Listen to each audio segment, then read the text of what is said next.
Ready to bring your iPad up to speed with the latest features? Updating to iPadOS 26.4.2 is way easier than you think, and you don't have to be a tech whiz to do it. Let me show you.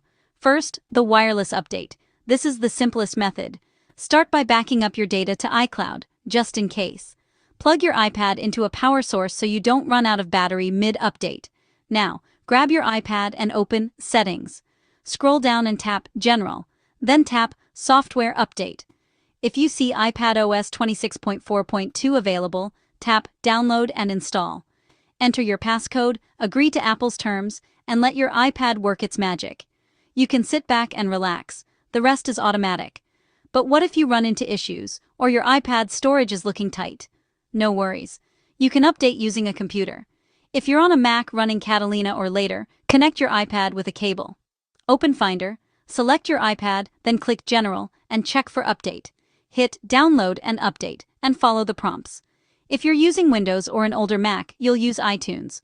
Plug in your iPad, open iTunes, and click the little iPad icon at the top left. Go to Summary, then click Check for Update. Choose Download and Update, and you're set. Here's a quick tip. Enable automatic updates under Settings, General, Software Update, Automatic Updates.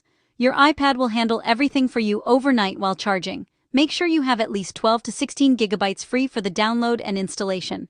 And remember, iPadOS 26 only runs on iPads with an A12 chip or newer, so check your model if you're unsure. Now you're ready for a smooth update. No tech skills required.